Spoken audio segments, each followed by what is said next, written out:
Deco, from Barcelona legend to Barcelona's biggest problem. It's a serious question now. As of July 2025, we're looking at a club drifting away from its identity. And Deco is right at the centre of that shift.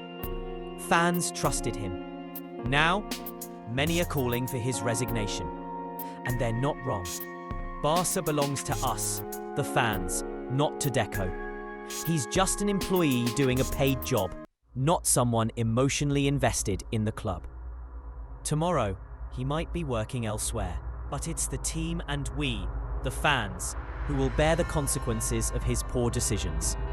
There's an update from Fabrizio Romano. Deco is seriously pushing for Luis Diaz. Like, he's apparently crazy about him. And yeah, Diaz is a good player. No debate there. But here's the problem. Liverpool just rejected Bayern's €70 million offer. They're asking for over €100 million for a 29-year-old. Now let's be real. We're not City. We're not PSG. We can't throw money around like that. We need to be smart with every signing. But Deco, he's still in contact with Diaz's agent, still pushing. Honestly, I miss the Alemany era.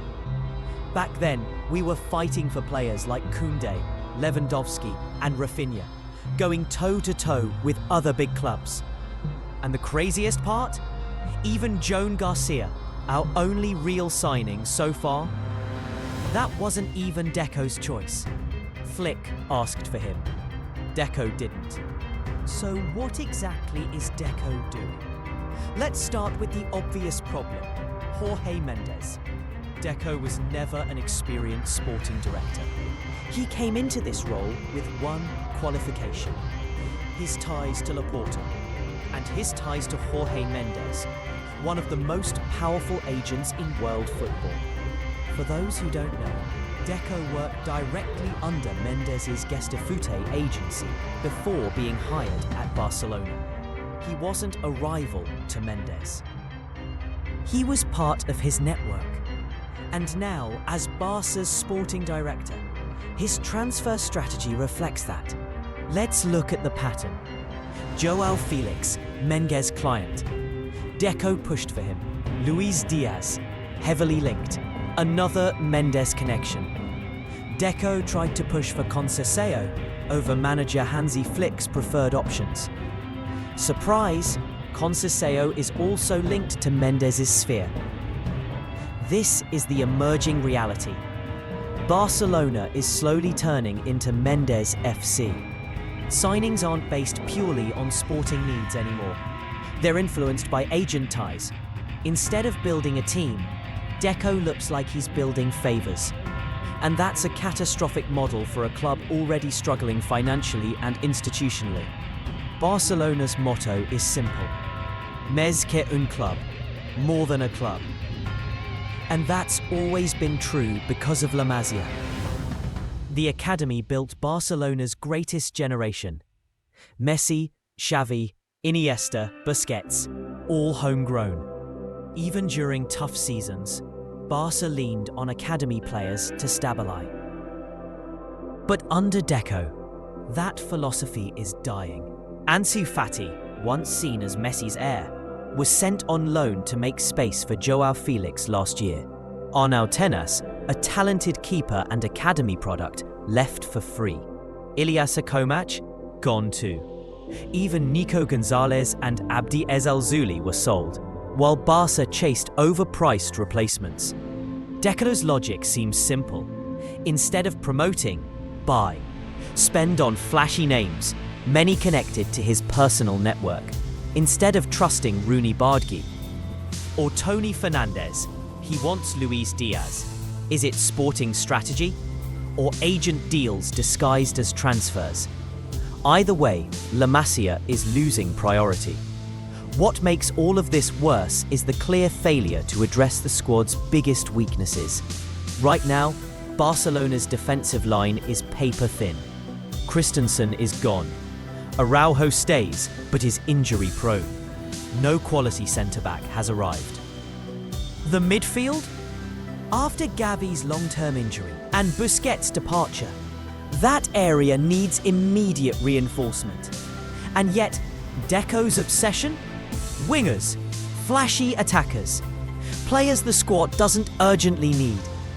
Instead of targeting a defensive midfielder or a ball-playing centre-back, Deco spends weeks chasing Luis Diaz, a player who doesn't solve any structural problem in the squad.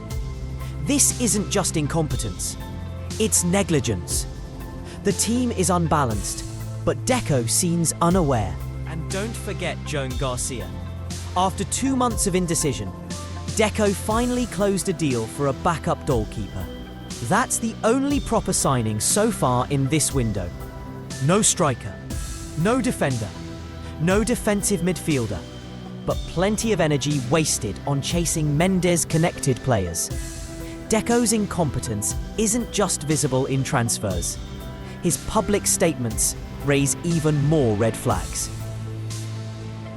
In multiple interviews, Deco openly questioned Barcelona's traditional style, calling the club's methods exhausted and suggesting the need for a new paradigm. Those words might sound abstract, but in a club like Barcelona, they're alarming. He's signalling the end of the Cruyff-Guardiola footballing philosophy that defines Barca. Even Victor Font, Laporta's rival in the presidential elections, had to publicly respond, defending the club's identity and game model. Meanwhile, behind the scenes, Deco was undermining Xavi. Reports confirm he acted supportive in front of Laporta, but expressed doubts privately. This eroded trust, leaving Xavi isolated before his departure. And now, under Hansi Flick, questions remain. Does Deco even believe in positional play? Or is he trying to force his own vision without clarity? A sporting director should unify. Deco divides. Here's the harsh truth. Deco was never the best candidate. When Laporta returned as president, names like Michael Zorc and Marc Overmars were discussed. Experienced sporting directors, people with track records of building clubs. Instead, Laporta chose Deco, but for personal loyalty. It's cronyism, plain and simple. And now Barcelona is paying the price. Deco's lack of experience shows in every negotiation, every delayed signing, every contradictory statement. The fans are frustrated, rightfully so. Because when a club hires friends instead of professionals, this is the result: regression. A club slowly drifting backward. At this point, it's hard to argue in Deco's favour. He's prioritising agent deals over club needs. He's sidelining La Masia in favour of questionable transfers. He's failing to address the glaring weaknesses in defence and midfield. His communication is incoherent and divisive. And worst of all, he's dismantling the club's identity piece by piece. What's happening now isn't just a bad transfer window. It's a long-term danger. If Deco stays in power, Barcelona risks becoming an agent-controlled club, losing its academy roots and tactical identity. The short-term consequences are bad results. The long-term consequence? Losing what makes Barca unique. As fans, we need to demand better. We need to hold Laporta accountable. Because Deco is not Barcelona. He's an employee. And he's failing. Hey Barca fans, do you really believe your sporting director Deco is handling his responsibilities properly? Yes or no? What do you think? Should Deco be replaced? Is Barcelona losing its way? Drop your thoughts in the comments. Like, share and subscribe for more deep analysis on Barca's future. Because this isn't just about transfers. It's about protecting the soul of our club. If I ever became wealthy, I'm going to give all my donations to Barca. The joy this club gives me is something else. My love for Barcelona is something that poetry fails to explain, and my lips fail to speak.